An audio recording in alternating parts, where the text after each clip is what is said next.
raadiyoonii Dirree Shaggar. Raadiyoonii Dirree Shaggar. Raadiyoonii Dirree Shaggar.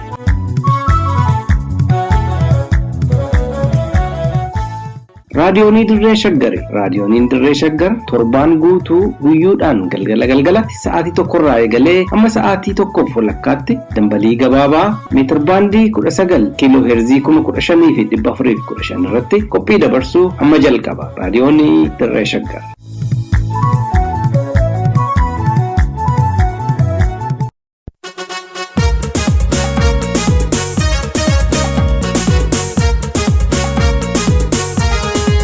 Isin maal jettu?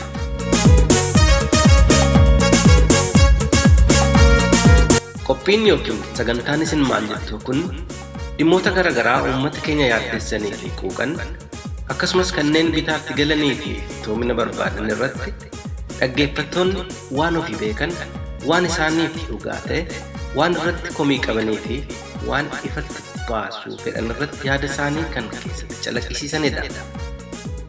Isin maal jettu?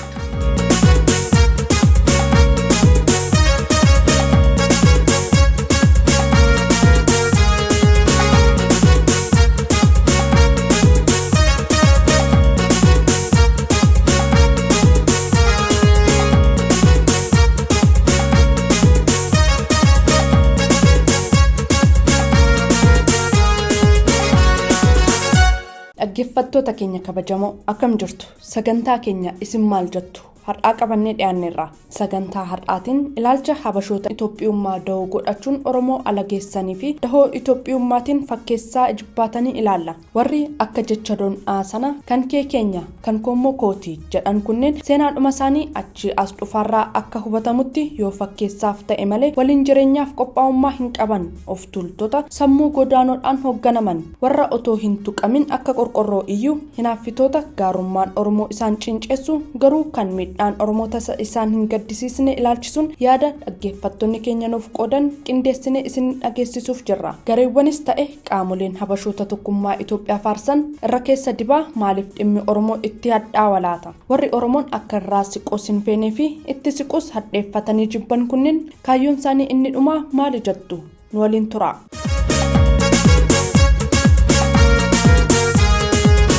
Dhaabbata mirga namummaa Itoophiyaa jedhamu kana Itoophiyaa irraa adda baasanii ilaaluun rakkisaadha. Dhaabbanni Itoophiyaan qabdu hundiyyuu Itoophiyaadhuma fakkaatti. Itoophiyaan immoo sabaa-sablammoota ishee keessa jiranii fi uummattoota ishee keessa jiran akkamitti keessummeessaa jirti, akkamitti ilaalaa jirti, deebii kennuu dandeenya taanaan kan dhaabbata mirga namummaa Itoophiyaas addatti waan ilaalamu miti jechuudha. Biyyi kun biyya empaayiraati.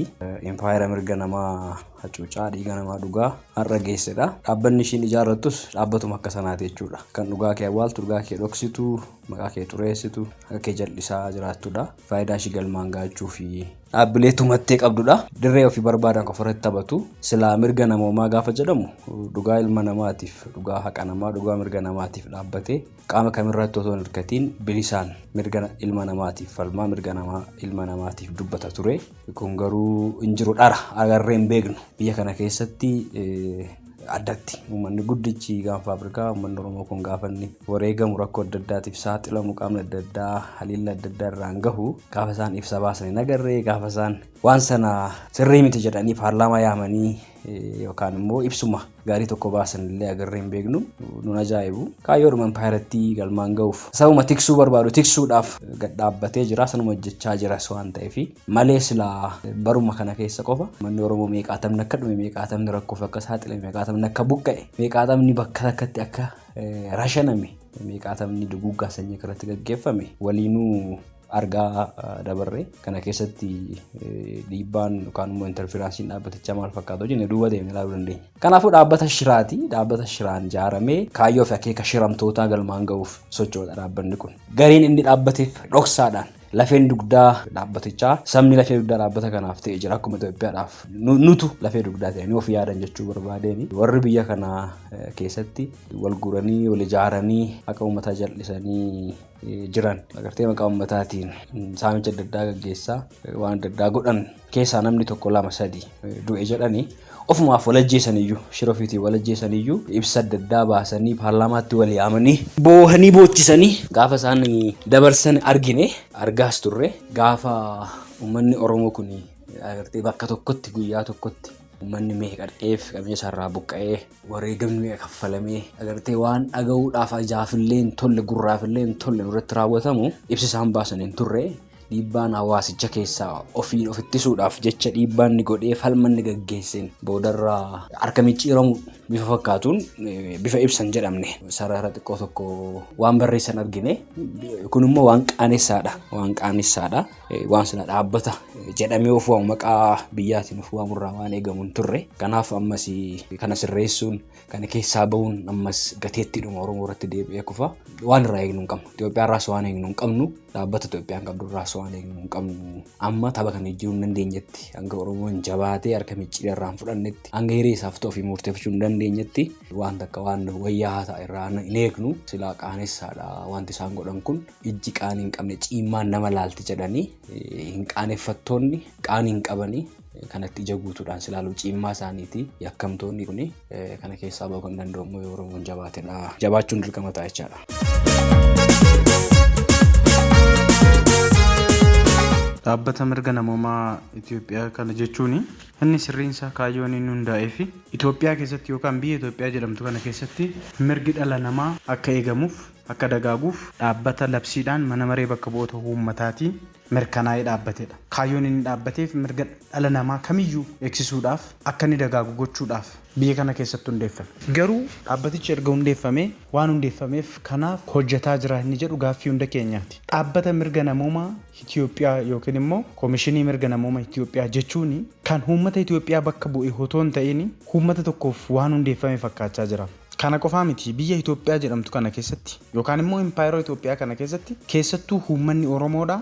Dhaabbattoota gurguddaan dhaabbattoonni mootummaa federaalaa hundaa'an Koomishinii mirga namoomaa haa ta'u dhaabbileen federaalaa kanneen biroo kan akka miidiyaa biroodkaastingii miidiyaa keessattuu isaan kunniin uummata Oromoo akka lammii biyya kanaatti hin ilaalan. Wantoonni maqaa biyya Itoophiyaa yookaan impaayera Itoophiyaa jedhamtu kana jalatti hundeeffaman hundi isaanii diina uummata Oromooti. Isaan keessaa inni hangafni Koomishinii mirga namoomaa Itoophiyaati. Koomishiniin kun yeroo hundumaa yeroo uummanni Oromoo miidhaan adda addaa irra ga'u yeroo uummata Oromoo balaan adda addaa irra ga'u uummata Oromoo akka uummata Oromootti quuqameef hin beeku. Sababni isaa uummanni Oromoo akka lammii biyya kanaatti yookaan immoo akka lammii Itoophiyaa ta'etti lakkaa'amaa hin jiru.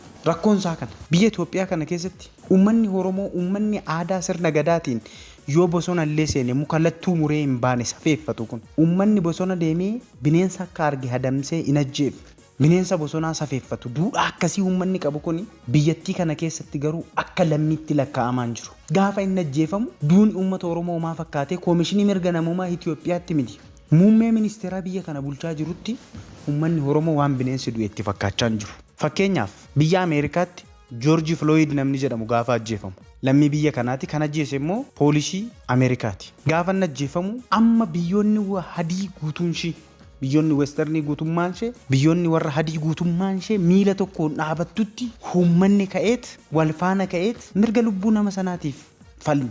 Kubbaa miilaa irratti illee yoo ilaalle stiil naw amma yoonaatti taphattoonni akka dirree seenan taphan jalqabiin erga Joorji Flooyid ajjeefame mallattoo no racism yookaan immoo sanyummaan akka hin jiraanne agarsiisanii tapha jalqabu. Hangafni taphaaf dirree seenanii kan isaan agarsiisan garuu mirga namoomummaa sababii nama ta'eef mirga namoomummaa waan sarbameef miidhaa Joorji Flooyid irra ga'een kan ka'e racismiin haa dhaabbatudha falmatu. Iskiriinii tapha kubbaa miilaa agarsiisu gubbaarratti noorum tu racism jedhamee barreeffama ergasii ka'eeti. Biyya dhalli namaa mirga qabu keessatti mirga namaaf akkasittiin falmatama. Namni dhuunfaa yookaan immoo dhaabbanni isaan ilaallanne taphni kubbaa miilaa mirga namaaf haga sanatti falma. Garuu Koomishiniin mirga namoomaa Itoophiyaa uummanni Oromoo keessattuu yeroo darbe godina Horroo Guduruu Wallaggaa aanaa Amuruu ganda agamsaa keessatti uummanni Oromoo 80 ol ta'u gaafa ajjeefamu 100 kan lakkaa'aman gaafa madaa'anii fi lammiileen 20 ol ta'an gaafa isaan mana isaanii irraa buqqaan qabeenya isaanii saamaman xiinsammuun isaanii cabu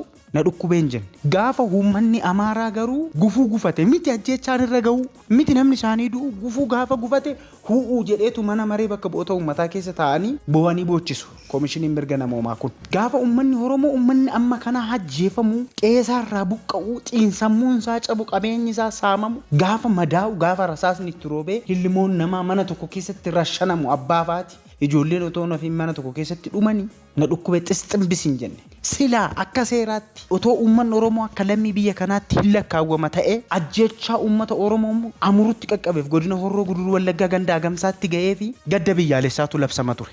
Alaabaan biyyittii gadi siqeetu gaddi biyyoolessaa labsamuu qaba ture. Lammiidha. Lammii amma kana ga'utu du'e. Garuu ajjechaa isaanii gadi xiqqeessanii ajjechaa uummata Oromoo gadi xiqqeessanii akka waan bineensi bosonaallee hin ajjeefamneetti isayyuu dhiibbaa uummata Oromoo sodaatee dhiibbaa uummataatiif sodaa maal qaba miti dhiibbaa uummanni godheef ibsa ajjechaa sanaan waliin madaalle baase. Silaa akka kaayyoo hundeeffameetiif koomishiniin mirga namoomaa Itoophiyaa kan inni gochuu qabu tokko prevention actionii fudhachuu qaba dursee naannoo riskiin sarbama mirga namoomaa itti ga'uu danda'u yookaan immoo naannoon sarbama mirga namoomaa itti mudachuu danda'e shakku dursee qorachuudhaan uummata sanaaf eegicha akka godhamu taasisuu qaba ture. Ammas naannoowwan godina Horroo Guduruu Wallaggaa keessaa aanaaleen akka Jaardagaa Jaartee aanoleen boordarii irra jiran uummata naannoo Amaaraa waldaan keessan riskii keessa jiru sodaa jala jiru gara sanatti deemuu danda'a amururraa ka'e. Isa kanaaf wanti godhamaa jiru hin jiru. Erga wanti sun qaqqabee immoo immediately akkuma gaafa kan uummanni Amaaraa ajjeefameedhaan gadi bahanii boo'an hibsi atattamaa bahuu qaba ture. Gaddi biyyoolessaa labsamuu qaba ture. Garuu uummanni Oromoo lammii biyya kanaa ta'ee lakkaamaa hin jiru akka lammii biyya kanaatti ilaalamaa hin jiru. Kanaaf koomishiniin mirga namoomaa kun Itoophiyaa kun kan Itoophiyaa kan sabaaf sablammoota kan uummata hunda bakka bu'u otoo hin ta'in koomishiniin mirga namoomaa Amaaraatti kan inni jedhamu qabu maqaan isaayyuu. Namni hunduu kan irratti xiyyeeffatee beekuu kan qabu. Koomishiniin mirga namoomaa Itoophiyaa jedhamu hin jiru. Kan uummata Itoophiyaadhaaf walqixxee dhaabatu hin jiru. Kan saba Amaaraati. Dhaabbileen biraas kanneen akka dhaabbata raadiyoo fi televezyiinii gaafa uummanni Oromoo irratti wanti ta'e gahe hundi isaanii hafuura isaanii dhokfatanii callisu. Gaafa garuu sabni Amaaraa waan ta'e hundi isaanii bakka jiranii dunkaana dhaabbataniitu mardoo taa'anii boo'u. Wanti Oromoonis beekuu qabu. Waan Oromoon biyya kana keessatti ta'aa jiru bineensa akka hin ta'in kanaan dura akkuma jedhan bineensa irratti godhamaa akka hin jiran. Uummanni safuuf duudhaa guddaa qabu kun wanti bineensa irratti hin godhamne akka isarratti ta'aa jiruu fi biyya kana keessatti akka lammii biyyaatti lakkaa'amee mirgi namooma isaa kabajamaa fi akka hin jirre. Impaayerri kun immoo impaayerri Itoophiyaa jedhamtu kun immoo uummata Amaaraa qofaaf akka dhaabatti. Koomishinii mirga namoomaa kunis uummata Amaaraaf qofa kan dhaabate. Dhaabbattoonni maqaa Itoophiyaadhaan hundeeffaman kun uummata Oromoodhaaf xiyyeeffannoo akka hin qabne beekuun barbaachisaadha. Walumaa galatti koomishinii mirga namoomaa Itoophiyaa jechuun koomishinii mirga namoomaa Amaaraati. Kan namni kamuu beekuu qaba. Lammaffaan hibsi inni ajjechaa uummata Oromoo godina Horroo Guduruu Wallaggaa aanaa Amuruu ganda Agamsaa irratti ta'e baasee ajjechaa raawwatameen kan waliin madaalle. Even sadarkaa biyyoolessaatti gaddi biyyoolessaa labsamee alaabaan biyya iddoodhaa gadi bu'ee miidiyaaleen yeroo kaan dungoo meeqa qabsiisanii intinii gurraacha godhatanii sagalee muuziqaadhaan boo'aa turan uummata Oromoo Horroo Guduruu Wallaggaatti dhumaniifis akkuma sana boo'utu akkuma sana akka lammii biyyaatti ilaalame isaaniifis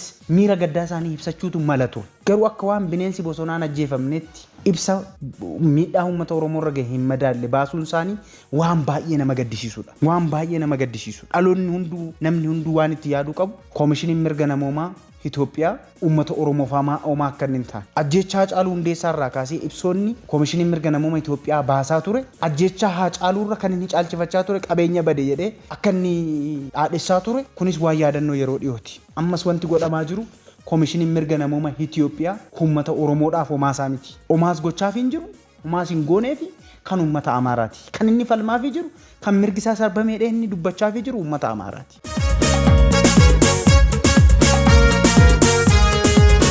Egaa dhaggeeffattoota keenya yaada dhaggeeffattoonni fi hirmaattonni raadiyoonii dirree shaggar nuuf qoodan isin dhageessifnee jirra. Isinis bakka jirtanitti waan jettan qabdu jennee amanna. Haa ta'uti sagantaa har'aarraa hubannoo akka argattan abdachaa sagantaa har'aa kanumaan goolabnee nagaa isinitti dhaamna. Isin dhaggeeffattootaa fi hirmaattota raadiyoonii dirree shaggar yaada nuuf hiruun gumaacha keessan raawwattan immoo osoo hin galateeffatiin hin tarru qopheessaan abdii waaqayyooti. Isin biraan gahuun kan isin waliin ture immoo an iftuu galataati. Nagaatti.